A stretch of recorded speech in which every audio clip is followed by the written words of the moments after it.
फिर इसके बाद है अपने पास में क्या, अधिशोषण के उपयोगों से, बराबर। तो कोई दो दो पॉइंट ही आपको पेपर में आने वाले, 2 पॉइंट के ही लिखना है।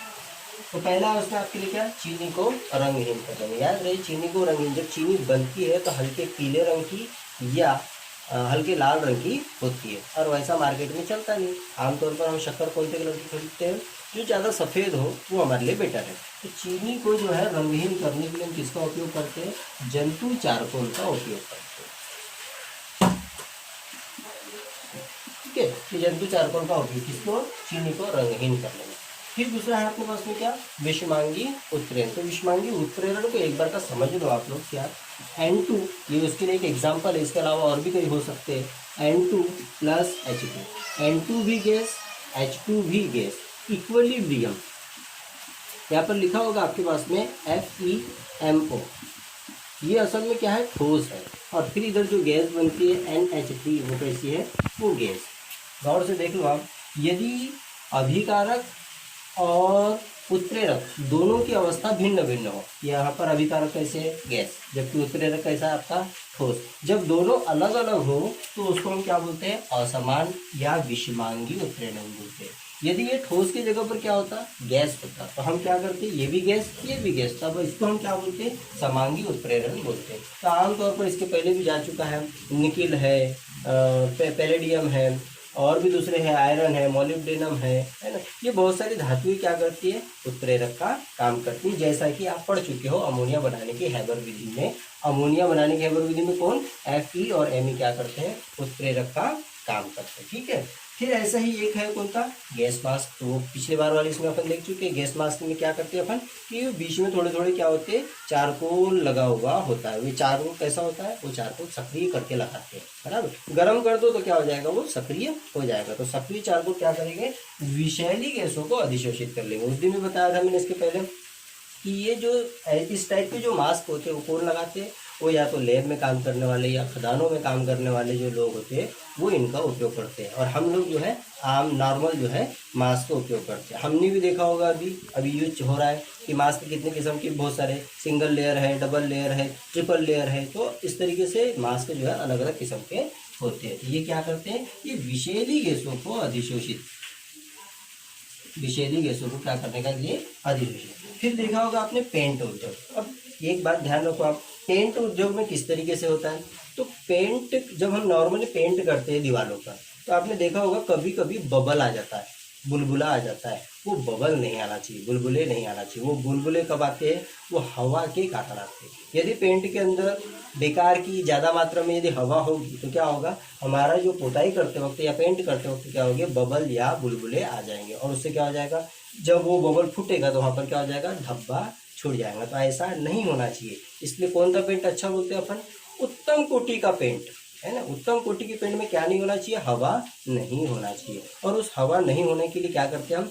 या तो उसके अंदर हम आयरन के टुकड़े मिला देते हैं, या तो उसके लिए उसके अंदर हम निकल के टुकड़े मिला देते हैं, या तो उसके अंदर हम जो कॉपर के टुकड़े मिला देते हैं, या फिर SiO2, बराबर, रेत के कुछ कण मिले हुए होते हैं। आप जब भी पेंट का डिब्बा एंडिंग में आखिरी में ख़त्म करते होगे, देखना आपको 10 या 15 क्या होते होंगे, कुछ छोटे छोटे रेत के समान जो है कण दिखाई देते हैं। तो असल में क्या है कि ये पेंट उद्योग में भी ये सब धातुएं जो उत्प्रेरक का काम करती है क्या करते हैं, इनके उपयोग के अंतर्गत आता है। और लास्ट क्या है आपका, क्रोमेटोग्राफी। तो अभी अपन ने 11वीं क्लास में देखा, अनुमापन करना, ऊपर से कुछ डाल रहे हैं नीचे बीकर के अंदर, और रंगहीन से रंगीन हो जाता है, गुलाबी रंग आ जाता था, बराबर। अपन ने वो किया है, उसका नाम था आयतनात्मक। आयतनात्मक, आयतनात्मक वो एक प्रैक्टिकल है। ऐसा ही ये एक प्रैक्टिकल है जिसको हम क्या बोलते हैं, क्रोमेटोग्राफी। सिंपल भाषा में आप समझ लो, आयतनात्मक में क्या करते थे हम, एक अम्ल और एक क्षार को ऊपर से अम्ल गिराते थे, नीचे क्षार रहता था। अम्ल और क्षार को मिलाते थे तो क्या बनता था, लवण बनता था, जिसके कारण हमको रंग दिखाई देता था। ऐसा ही इसमें भी है कुछ, बराबर। इसमें क्या होता है, दो चीजें पहले से मिली हुई है, उसको अलग अलग करने का काम होता है। तो ये एक टेक्निक है, जैसा भी लैब के अंदर चलेंगे या जैसा भी आगे और मौका मिलेगा उसको जरूर प्रैक्टिकल के तौर पर बताएंगे, समझाएंगे, ठीक है ना। क्रोमेटोग्राफी क्या है कि मिश्रण में अवयवों को अलग अलग करने की क्या है, तकनीक है। तो मैं यहाँ सिंपली लिख देता हूँ क्या, मिश्रण के पृथक्करण, विचलन के पृथक करने की क्या है, ये एक टाइप की विधि है। ठीक है, ये नॉर्मली क्या है, अधिशोषण के उपयोग। ठीक है, फिर उसके बाद में विलयन के लिए टॉपिक है। तो नॉर्मली आप ख्याल रहे, विलयन इसके पहले देख चुके हैं। विलयन असल में क्या होती है, दो प्रावस्थाओं का नाम, एक होता है कम, एक होता है ज़्यादा। लेकिन ऐसे नॉर्मली इस चैप्टर के अंदर विलयन तीन प्रकार के अपने पास में, कितने प्रकार के, तीन, बराबर। एक एक को हम गौर से देखते हैं। पहला विलयन है आपका कोलाइडी विलयन, जैसा है कोलाइडी विलयन, बराबर। इसकी प्रकृति कैसे होती है, इसको देखते हैं अपन पहले कैसे। इसकी प्रकृति होती है विषमांगी।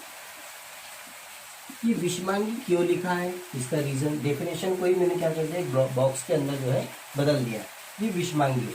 अब याद रहे इसके अंदर दो ही चीजें, एक विलय है, दूसरी विलय है। लेकिन आपको याद रखना है, इस चैप्टर के लिए विलय के लिए एक अलग शब्द इस्तेमाल करेंगे। जैसे इसके पहले हमने क्या किए थे, अधिशोष्य और अधिशोषक, ऐसा दो वर्ड इस्तेमाल किए थे। ऐसा ही सेम विलय को हम क्या बोलेंगे, परिक्षिप्त प्रावस्था, और विलय को हम क्या बोलेंगे, परिक्षेपण माध्यम। ठीक है, अब इसमें क्या होता है, विलय जिसको हम डालना चाहते हैं, घोलना चाहते हैं, उस विलय के कणों का आकार जो होता है 10⁻⁷ से लेके 10⁻⁹ मीटर के मध्य होता है, कि मीटर के मध्य होता है। और विलायक के कणों का आकार हमेशा ही, विलायक के कणों का आकार 10⁻⁹ मीटर होता है, बराबर। मीटर होता है या मीटर के लगभग होता है। ठीक है, अब देखो गौर से, इसमें क्या है, एक रेंज है, 7 से लेकर 9 तक होता है, जबकि यहाँ पर कैसा है, सिर्फ 9 है। तो दोनों समान है क्या, नहीं, थोड़े बहुत अंतर में है, दोनों अलग अलग है। ये छोटे हैं, ये थोड़े से क्या है, बड़े हैं। ये अलग अलग है, इसलिए वर्ड लिखा है क्या, विषमांगी। ये कैसा सिस्टम है, ये कैसा तंत्र है, ये एक विषमांगी तंत्र में, प्रकृति की जगह पे एक वर्ड और लगा देता हूँ। ये कैसा तंत्र है, ये एक विषमांगी तंत्र है या विषमांगी निकाय है। ठीक है, क्यों, क्योंकि इनमें विलायक और विलय दोनों के कणों के आकार कैसे हैं, अलग अलग है, इसलिए हम इसको क्या बोलते हैं, विषमांगी। कौन है, कोलाइडी विलय। इसके उदाहरण में कौन कौन है, तो बहुत सारी चीजें हैं, रक्त है, ध्रुवा है, कोहरा है ना, और भी बहुत सारी चीजें, वो सब काय के अंतर्गत आते हैं, कोलाइडी विलयनों के अंतर्गत ही आते हैं। फिर ऐसे ही दूसरा कौन है, एक है आपके पास में कौन सा, वास्तविक विलयन। तो वास्तविक विलयन, बराबर। वास्तविक विलयन कैसे किस्म का होता है, तो आमतौर पर ये कैसा होता है, समांगी होता है, बराबर। समांगी निकाय है या समांगी तंत्र है। क्यों है, तो उसका रीजन देख लो। यहाँ पर क्या है कि इनके कणों का आकार जो है, विलायक के कणों का आकार और विलय के कणों का आकार, दोनों आकार कैसे होते हैं, समान होते हैं। इधर वाले इसमें क्या आ जाएगा, -9 मीटर आ जाएगा। ये भी समान, ये भी समान, इसमें क्या वर्ड लिखा हुआ है, समांगी होता है। तो इनके उदाहरण कौन कौन आ जाएंगे आपके पास में, शक्कर यानी शर्करा, शर्करा का घोल, शर्करा का घोल मतलब शरबत, ये क्या है, इसके अंदर उदाहरण जो हम नॉर्मली इस्तेमाल करते हैं। और फिर तीसरा है आपके पास में कौन, निलंबन। निलंबन का जो है शाब्दिक अर्थ ही होता है क्या, डूब जाना। निलंबन का मतलब क्या होता है, डूब जाना। यहाँ पर याद है, निलंबन में किसकी प्रकृति कैसी होगी, निलंबन की, तो विषमांगी होगी, विषमांगी प्रकृति होगी, या विषमांगी क्या कहलाएगा, ये तंत्र कहलाएगा। क्यों कहलाएगा, अब यहाँ पर याद रखने की बात है, इसमें इनके कणों का आकार, किसके, विलय के कणों का आकार 10⁻⁷ से कैसा होता है, अधिक होता है। कुछ कण जो है -7 वाले होंगे, कुछ -8 वाले होंगे, कुछ -9 वाले होंगे। बहुत सारे जो कण है वो -9 के ऊपर 10-11 वाले होंगे। मतलब अधिकतर कणों का आकार कैसा होता है, 7 से अधिक होता है। कम नहीं हो सकता, ज़्यादा हो सकता है पर कम नहीं हो सकता। और विलय के कणों का आकार कैसा होता है, 10⁻⁹ मीटर से कम ही होता है, इससे ज़्यादा कभी नहीं हो सकता। इसमें थोड़ा सा उल्टा है, क्या, 7 से हमेशा अधिक होगा, और इसमें क्या होगा, 10⁻⁹ मीटर से हमेशा क्या होता है, कम होता है। मतलब कुल मिला के क्या हो गए, दोनों अलग अलग हो गए। ये अधिक है, ये क्या है, कम है। लेकिन असल में क्या है, एक रेंज है, सीमा है। सीमा बता दी, 7 से कम नहीं हो सकता, 7 से हमेशा अधिक रहेगा, और 9 से ज़्यादा नहीं हो सकता, हमेशा कैसा रहेगा, कम रहेगा, बराबर। तो दोनों अलग अलग आकार के हो गए, इसलिए वर्ड क्या लिखा हुआ अपना, विषमांगी लिखा। अब देखो जो अधिक है वो असल में क्या होंगे, वजन में भारी होंगे, वजन में भारी होंगे तो क्या हो जाएगा, नीचे बढ़ जाएंगे। जैसे हम नॉर्मली क्या करते हैं, रेत को पानी के अंदर मिलाते हैं, बराबर। पहले पानी कैसा होता है, बिल्कुल सफ़ेद कलर का, उसमें रेत मिलाया हमने, तो क्या वो पानी सफ़ेद कलर का ही रहेगा? नहीं, कुछ कण छोटे छोटे भी रहते हैं उसके अंदर मिट्टी के, बराबर। तो वो क्या हो जाएंगे, उस पानी को धुंधला कर देंगे। लेकिन अधिकतर कण कैसे रहते हैं, मोटे रहते हैं, वजन में भारी रहती है, इसलिए क्या हो जाएंगे, वो नीचे की ओर बैठ जाएंगे। इसलिए हमने यहाँ पर उदाहरण लिखा हुआ है क्या, रेत तथा पानी का मिश्रण, रेत तथा पानी का मिश्रण।